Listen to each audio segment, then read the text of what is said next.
अल्हम्दुलिल्लाह वकफ़ा वस्सलामुन अला इबादिहिल्लज़ीना इस्तफ़ा अम्मा बाद फ़अऊज़ु बिल्लाहि मिनश्शैतानिर्रजीम बिस्मिल्लाहिर्रहमानिर्रहीम रब्बि इश्रह ली सदरी व यस्सिर ली अमरी वहलुल उक़्दतम मिन लिसानी यफ़क़हू क़ौली सदक़ल्लाहुल अज़ीम। मुअज़्ज़ज़ ख़वातीन व हज़रात, आज वज़ीर-ए-आज़म इमरान खान साहब के कल की तकरीर और उसके साथ साथ होने वाले बाकी तमाम मामलात के मतलब गुफ्तगू करना चाहूँगा। चूँकि ये बहुत हसास सा मौजू है, उसके ऊपर मैं पहले भी कुछ जज्बाती सूरत-ए-हाल में बात की थी। आज ज़रा सा इमरान खान साहब ने जो कुछ किया है और जो इस सारे एक साल के अंदर हुआ है, उस पर ठंडे दिल से गौर कर लेते हैं और देखते हैं कि ये स्टेट्समैनशिप जो है वो कहाँ पर फेल हुई है। और ख़ासतौर पर इमरान खान साहब ने अपनी स्टेटमेंटशिप को भी फेल किया है, अपनी इल्म के बारे में भी अपना जो उनका बहुत बड़ा दावा है उसका भी पोल खोला है और बाकी सारी चीज़ें भी नज़र आती हैं। पहली बात तो यह है कि उन्होंने एक आर्गुमेंट की बुनियाद के ऊपर इस केस को पेश किया लोगों को सामने, और वो दलील ये देते हैं कि अगर हम उनके सफ़ीर को वापस भेजेंगे तो यूरोपीय यूनियन वाले जो हैं हमारे लोगों को वापस कर देंगे या वो हमारी तिजारत बैन कर देंगे या फलां कर देंगे। बहुत सारे मामला उन्होंने कहा, और हमारे यहाँ भी जो टेक्सटाइल हुई है और बूम आया है, ये एक सियासतदान उस कौम को कह रहा है कि जिसको गुज़श्ता 70 साल से ये सबक पढ़ाया जाता रहा है कि हम घास खा लेंगे लेकिन एटम बम बनाएंगे, क्योंकि हमने इंडिया से जंग करनी है, हम 1000 साल तक लड़ेंगे, हम ये करेंगे। इसका मतलब यह है कि आपने लोगों के सामने ये साबित करने की कोशिश की कि रसूल अकरम सल्लल्लाहु अलैहि वसल्लम की हुर्मत जो है वो एटम बम से भी ज़्यादा कीमती नहीं है। ये लोग मानने को तैयार नहीं होते, कभी भी नहीं होते। एक हैसियत लीडर, एक आम आदमी के भी ये बात नहीं कोई कहता। कोई शख्स आपसे कहे कि तुम्हारे बाप को मैं गाली देता हूँ, लेकिन ऐसा है कि मैं तुम्हें 50,000 रुपये का ऑर्डर देता हूँ उसका दुकान का, तो तुम अपना माल बेचो तो मेरी गाली खा लोगे। सारी बात है। इसके ऊपर तो एक आम आदमी तो रसूल वसल्लम की हुर्मत तो इससे बहुत बड़ी चीज़ थी। फिर दूसरा आर्गूमेंट उन्होंने दिया कि अगर फ्रांस से हमने ये सफ़ीर वापस भेज दिया और अपना सफ़ीर वापस बुला लिया तो ये क्या मामला रुक जाएगा? ये तो कोई ऐसी दलील है जिसके बारे में कोई अक्लमंद आदमी भी बात नहीं कर सकता। आप रोज इंडिया का सफ़ीर वापस भेजते हो, इंडिया वाले आपका सफ़ीर वापस भेजते हैं, क्या बॉर्डर के ऊपर हालात रुके? क्यों भेजते हो? बैठे रहने दो उसको। आप इस सारे मामले को अगर देखें, रसूल अकरम सल्लल्लाहु अलैहि वसल्लम के ज़माने में काब बिन अशरफ की गर्दन उड़ी, तो क्या ये ब्रासवे में रुकी? नहीं रुकी। ये तो आपके अपने जज्बात का इजहार होता है। अब ये दुनिया का महज़्ज़ब तरीन दस्तूर ये है नेशन स्टेट्स के अंदर कि 2 या 3 तरीके से आप अपने एहतजाज को रजिस्टर करते हैं। नंबर ये है कि आप जिस दिन ये वाक़या हुआ था उसी दिन आप उसके सफ़ीर को बुलाते फ्रांस के और अपना मामले को रजिस्टर कर लें। पहले तो ये बात देख लें कि ये वाक़या 1400 साल की तारीख में सबसे मुख्तलिफ वाक़या है। हमेशा इनफरादी तौर पर रसूल अकरम सल्लल्लाहु अलैहि वसल्लम की तौहीन होती रही है। सलमान रुश्दी ने किताब लिख दी, जॉन दमिश्की ने किताब लिख दी, फलां ने लिख दी। उसके ऊपर इंडिविजुअल्स हैं, एक्ट भी करते रहे, कोई उनको जाके कत्ल भी करता रहा, रियासतें भी कहती रही हैं। इंडिविजुअल जो है उसको कोर्ट ऑफ जस्टिस में ट्राई किया जाता है, कहा जाता है कि आपके मुल्क का एक शहरी है, उसने ये काम किया। लेकिन जो डेमोक्रेटिक सेटअप बन चुका हुआ है, आप बड़ी आर्गुमेंट देते हैं कि हम उसमें अदालत में जाएंगे। अदालत में उन्होंने पहले कहना पार्लियामेंट ने डिसाइड किया उनकी, हम क्या कर सकते हैं? हम तो नहीं बुला सकते, वैसे तो गवर्नमेंट तो नहीं बुलाते उसके ऊपर, वो तो इंडिविजुअल when उसका सारा लॉ पड़ा, वो तो इंडिविजुअल के साथ से। तो इसका मतलब कि पहली जिम्मेदारी रियासत की बनती थी कि पहली दफा इन 1400 साल की तारीख में किसी हुक्मरान ने बहैसियत हुकूमत ये तय किया, बहैसियत रियासत तय किया कि रसूल अकरम के कार्टून जो है पेरिस के बाजारों में लगने चाहिए। अब जहां इंडिविजुअल की जिम्मेदारी खत्म हो जाती थी, आपकी जिम्मेदारी रहती थी। अब पहला महज़ब तरीका यह था कि आप उसको बुलाते। दूसरा, उसके बाद अगला स्टेप होता है कि आप अपना जो वहां सफ़ीर मौजूद था उसको कहते हैं कि आप ऑडियंस लें और आप प्राइम मिनिस्टर उनके प्राइम प्रेसिडेंट से जाके मिलें और उसको बताएं कि हमारे हाँ ये सूरत हाल है और लोग बुरा मना रहे हैं। उसके बाद अगला स्टेज होता है, अगर वो माफ़ी नहीं मांगते, अगर वो रिसेंटमेंट का इजहार नहीं करते, तो फिर आप अपनी पार्लियामेंट के अंदर करारदाद लाने की कोशिश करते कि हम ये दुनिया को बताएं कि 22 करोड़ अवाम जो हैं वो रसूल अकरम की तौहीन से दिल गिरफ्ता हैं, परेशान हैं, और ये दुनिया की सबसे बड़ी हेट स्पीच हुई है। उससे होगा क्या कि दुनिया में एक बात यह है कि आपका आर्गुमेंट पूरी इंटरनेशनल लेवल पे स्ट्रांग होता था, और आप उस इंटरनेशनल लेवल पे कह सकते कि इतनी बड़ी हेट स्पीच, आप जो इतनी बात कर, आप इस्लामोफोबिया के नाम पे बातें कर करके आप बात समझते हैं कि आपने बात को आपने किया क्या? वो कहते हैं आप तो खुद लोगों को आर्गुमेंट देते फिरते हो कि हमारे यहाँ कारोबार रुक जाएगा, तो इस्लामोफोबिया कहां से हो गया? जो मुल्क जो है वो सिर्फ आपके कहने के ऊपर सिर्फ फैसलाबाद के चंद ताजरों के मुनाफे के लिए रसूलुल्लाह की हुर्मत छोड़ देगा, तो उसका रसूलुल्लाह कुछ क्या हुआ? अब आप साथ ही आप समझते कि इसके क्या हो सकते हैं, नतायज क्या हो सकते हैं, जो आप लोगों को बताते फिरते, बोलते वो नतायज होते नहीं हैं। आप कहते हो कि पार्लियामेंट वाले अगर हम बात करते हैं, जब सफीर को बाहर भेजते तो बाकी ममालिक भी सफीर आपके वहां पर भेज देते और आपसे तल्लुकात मुनक़ता करते। इससे ज्यादा हकायक से मनफी बात कोई नहीं। यूरोपियन यूनियन का कॉन्स्टिट्यूशन उठा के पढ़ लें, हर मुल्क अपनी फॉरेन पॉलिसी या खारजा पॉलिसी के हिसाब से आजाद है।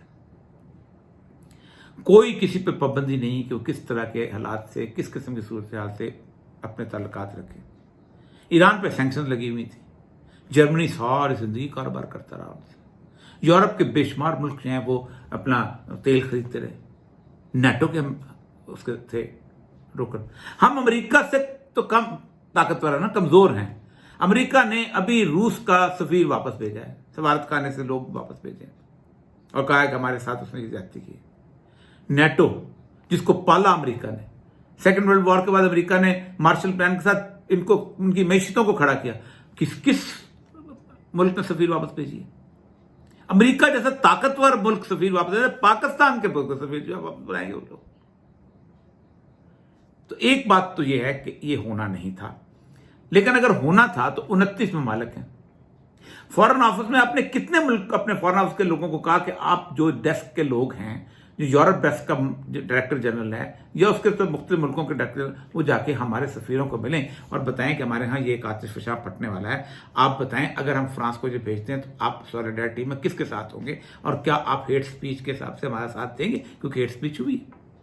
फिर वहां पर जितने 29 ममालिक हैं उनके सफीरों से बात करते हैं कि ये हमारे साथ सूरत हाल हुई है। आप वहां के फॉरेन मिनिस्टर तक ये बात पहुंचाएं कि हमारे यहाँ ये सूरत हाल है, सख्त दिलगिरस्तगी है, सख्त तकलीफ है, लोग परेशान हैं, हमारे यहाँ बहुत बड़ी इसकी रिजेंटमेंट हो रही है और ये लोग जो है कह रहे हैं आप करते हैं। हर फॉरेन ऑफिस की मीटिंग का मिनट्स होते हैं, बगैर मिनट्स की मीटिंग नहीं होती। अगर आपने ये किया है तो मिनट्स दिखा दें। आपने कुछ नहीं किया, आप ये समझते रहे कि ये जो बेसिकली धरने पे लोग आए हैं ये हमने उठा दिए हैं, तो उसके बाद आप से फूट बाल जाएंगे। फिर आपने उसको रियलाइज ही नहीं किया कि ये सूरत हाल क्या है, जिसको मैंने बड़ी तफसील से बताया था कि आपने इस मामले के अंदर उनको एक दहशतगर्द तंजीम जो है वो करार दे दिया, बगैर डिटेल में गए हुए कि उनका कभी कोई ऐसा सेल नहीं रहा कि जो दहशतगर्दी करता हो। उनका कभी कोई ऐसा मामला नहीं ऐसे रहा किसी जहादी तंजीम से वाबस्तगी हो। उन्होंने कभी अगवा बराए तावान इस किस्म की चीजों में, उन्होंने कभी कोई किसी जाके एक बंदे इस तरह नहीं मारे। मॉब राइटिंग एक फिनोमेना है जो एक मुल्क नहीं हर मुल्क में होता है, और पाकिस्तान में तो बार बार हुआ है। पाकिस्तान नेशनल अलायंस की पीएनए की जब मूवमेंट चल रही थी, को 300-350 लोग जो थे वो मारे गए थे, बेचारे पुलिस वाले भी मारे गए थे रतन सन के। उनके अंदर 9 तंजीमें थी, कितनी पार्टियों पर पाबंदी लगाई अपने गद्दार कह के। बेनजीर जब जाम भाग हुई है दिसंबर में, और उसके बाद पूरे पाकिस्तान पर आग लग गई थी, औरतें रेप हुई थी, ट्रेनें जलाई गई थी, पूरे के पूरे 23 रेलवे स्टेशन जला दिए गए थे। आपने कितने लोगों पर पाबंदी लगाई? पुलिस वालों के मारने के ऊपर अगर आप दहशतगर्दी मॉब राइटिंग में, ये तो मॉब राइटिंग में मारे गए हैं ना, वो तो होता है आपस में पड़ता है, पता है ये तो हमने भी मारे खाई है, पुलिस से भी हमने पुलिस को मारा भी हुआ है। जब हम सियासत में थे हम मारते थे, जब हम डिप्टी कमिश्नर थे हम मार खाते भी रहे, पुलिस के साथ मिलकर खाते रहे, आंसू गैस भी खाते रहे, मारते भी रहे, खाते भी रहे। लेकिन प्लान्ड मर्डर किया एमक्यूएम ने तकरीबन 200 से ज्यादा लोगों का, SHOs का, जो 92 के ऑपरेशन में थे। क्या आपने दहशतगर्द बनाया उनको?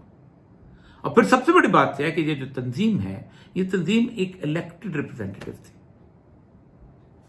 अब आते हैं अगला, अब इसको आपको आर्गुमेंट बना, अगला जो एनालिसिस जो आपने कहा कि मैं वेस्ट को बहुत जानता हूं। आप मेरे ख्याल है वेस्ट के सिर्फ इस महदूद तबके को जानते हो जहां आप क्रिकेट खेलते रहे, या आप हॉट शॉप थे तो आपके इर्द गिर्द जो चंद लोग खेलते थे वो तो यही इसी तरह के लोग होते हैं। شراب پی لی، ڈانس کر لیا، یہ کر لیا، اس دوران آپ نے باتیں کرتے رہیے. یہ ہے ویسٹ وہاں کا. جیسے آپ کی جمائمہ تھی، وہ بھی آج بھی اسی طرح کی باتوں پہ گفتگو کرتی ہے. آپ تو ویسٹ کے اس طبقے کو کبھی گئے ہی نہیں کہ جو اندر ایک شدید قسم کے مذہبی جذبات بھی رکھتا ہے. 1957 میں ایک گروپ بنا تھا، 60 میں ایک گروپ، آپ ماشاءاللہ اس وقت ہوں گے ٹھیک ٹھاک جوان ہوں گے، تو 1960 میں گروپ بنا تھا بیٹل، جان لینن کا. تو وہ ایک لیورپول کا گروپ تھا، لیکن پوری دنیا میں اتنا پاپولر ہے، آج بھی بہت پاپولر گروپ ہے ان کے یہاں سب کچھ. تو اس نے ایک بیان دے دیا تھا کہ جان لینن از مور پاپولر دین دا جیسس، یہ حضرت عیسیٰ سے زیادہ پاپولر ہے. آپ سوچ سکتے ہیں، ہنگامہ کھڑا ہو گیا تھا. امریکہ میں اس شخص کا دورہ منسوخ ہو گیا تھا پاپ کی پوری صورتحال کے اندر. آج تک اس کا دورہ نہیں بن سکا وہاں پر. کیوں؟ کیا وہ لوگ اپنے حضرت عیسیٰ کی، آپ جیسے کہتے ہو حضرت عیسیٰ کی توہین برداشت؟ بالکل غلط ہے. کوئی شخص بھی وہاں پر سیدنا موسیٰ کے بارے میں گفتگو کر کے دکھائے. ہولوکاسٹ تو بعد کی بات کر رہ گئے ہیں. ابھی پچھلے دنوں 9/11 کے بعد وہ کچھ قبروں کے اوپر انہوں نے، فرانس کی قبروں کے اوپر جا کر انہوں نے گندگی پھینکی تھی. نیتن یاہو اٹھ کے آیا تھا وہاں پر اور اس نے آ کے کہا تھا تم لوگ ابھی تک اس سے نکلے نہیں ہو سیکنڈ ورلڈ وار کی، ہم تمہارا دماغ سیدھا کر دیں گے. اتنا سا ملک جس کے ارد گرد 4 جہاز کھڑے کر دیے جائیں تو شاید پورے کا پورا جو اس کی ناکہ بندی ہو جائے. اسرائیل کو تو ہم نے اوور سائز کر کے ہم نے ڈرایا ہوا ہے، ساری دنیا کو، مسلمانوں کو بھی ساتھ ساتھ ڈرایا ہوا ہے. تو ایک بات یاد رکھیں، شدید وہاں بھی جذبات ہیں. جو بائبل بیلٹ پہ جو ٹرمپ جیتا ہے، کبھی جا کے وہاں گفتگو کر کے دکھائیں حضرت عیسیٰ کے بارے میں، اور پھر آپ کو پتہ چلے کہ آپ کا نتائج کیا نکلتے ہیں. وہ جو مشہور شو تھا، کیا نام ہے اس کا، ہاورڈ ایسٹن کا، وہ نیکڈ شو ہوتا تھا، اس نے ایک دن حضرت عیسیٰ کو ڈسکس کر دیا. لوگ کھڑے ہو گئے تھے، بھاورا نہیں ہوا تھا. آپ کو پتہ ہی نہیں. اور پھر آپ مسٹر آف ویسٹ کو کون جانتا ہے؟ جیسے آپ کے علاوہ کوئی دنیا میں ویسٹ میں گیا ہی نہیں، کوئی ویسٹ میں رہا ہی نہیں. آپ کو تکبر کس بات کا اس چیزوں کا؟ میں آپ کو ایک بات بتاؤں، آپ نے اسٹیٹسمین کے طور پہ بھی، پھر آپ لوگوں کو کہتے ہیں کہ ہم جو ہے اپنا وہ کریں گے، اپنا تباہ ہو جائیں گے اس پہ ٹیکسٹائل انڈسٹری. ٹیکسٹائل انڈسٹری جب وہ یورپی یونین کی وجہ سے چلتی رہی ہے. آپ نے جس زمانے میں 9/11 سے پہلے جب ایٹم بم بنایا تھا، آپ پہ سینکشنز لگی تھیں، مدتوں آپ کی ٹیکسٹائل وانی جاتی رہی. کیا کر لیا تھا آپ نے؟ فاقہ. کیا وہ حرمت رسول کے ہوئے جو ہوتا؟ اور پھر سب سے بڑی بات ہے کہ آپ کی وجہ سے نہیں ہوئی. لوگوں کو جھوٹ مت بولیں. بنگلہ دیش اور انڈیا میں کووڈ کی وجہ سے فیکٹریز نہیں چل رہی. جائیں فیصل آباد میں کسی سے پوچھیں کیوں ہوئی ہیں. مارکیٹ ہوتی ہے، جس کو سستا ملتا ہے وہ خریدے گا. کسی کا باپ اس کو نہیں روک سکتا. امریکہ چائنا کی لڑائی ہے، سخت لڑائی ہے. امریکی تاجر جو ہیں وہ جا کے چائنا سے خریدتے ہیں. کیوں خریدتے ہیں؟ وہ کہتے ہیں $1 کی شرٹ ملتی ہے، ہم $10 کی شرٹ کہاں سے خریدیں؟ ہم نے کاروبار نہیں کرنا. ایران کا پٹرول بکتا ہے، دنیا جہان بکتی ہے. آپ خود سوچیں کہ داعش کا جب پٹرول بک رہا تھا، سستا بک رہا تھا، ایران خریدتا تھا، حالانکہ اس کے دشمن تھے. یہ تو مارکیٹ فورسز ہیں. اس کا تعلق کیا ہے ان ساری چیزوں کے ساتھ؟ اور یہ بین لگتے ہوتے ہیں کبھی؟ تو ایک بات یاد رکھیں، اس سارے معاملے کے اندر آپ نے میل ہینڈل بھی کیا ہے، اور آپ نے اپنے آپ کو ایک سیاستدان کی حیثیت سے بھی اور سید الانبیاء صلی اللہ علیہ وسلم کے عاشق کی حیثیت سے بھی اپنے آپ کو بہت گرایا ہے. رسول اللہ صلی اللہ علیہ وسلم کا کوئی عاشق جو ہے یہ گفتگو نہیں کر سکتا کہ ہم پہ فاقہ آ جائے گا. قرآن ایک ہی نشانی بتاتا ہے کہ شیطان تمہیں فاقے سے ڈراتا ہے. وہ رسول جو یہ ہدایت لے کے آیا ہو کہ واللہ یرزق من یشاء بغیر حساب، اللہ ہی ہے بغیر حساب دیتا ہے. وہ جو کہتا ہے کہ اللہ ہی رزق دینے والا ہے، وہ اس طرح کی منصوبہ بندیاں کرتا ہے. اور جب ریاست سینکشنز میں، کون سی ریاستیں ہیں جنہوں نے سینکشنز میں وقت نہیں گزارا؟ کیا کیوبا نے نہیں گزارا؟ کیا ایران نے نہیں گزارا؟ کیا نارتھ کوریا نے نہیں گزارا؟ کیا ویتنام نے نہیں؟ کیا پورے اتنے بڑے چائنا نے نہیں گزارا؟ کیا رشین لابی نے نہیں گزارا؟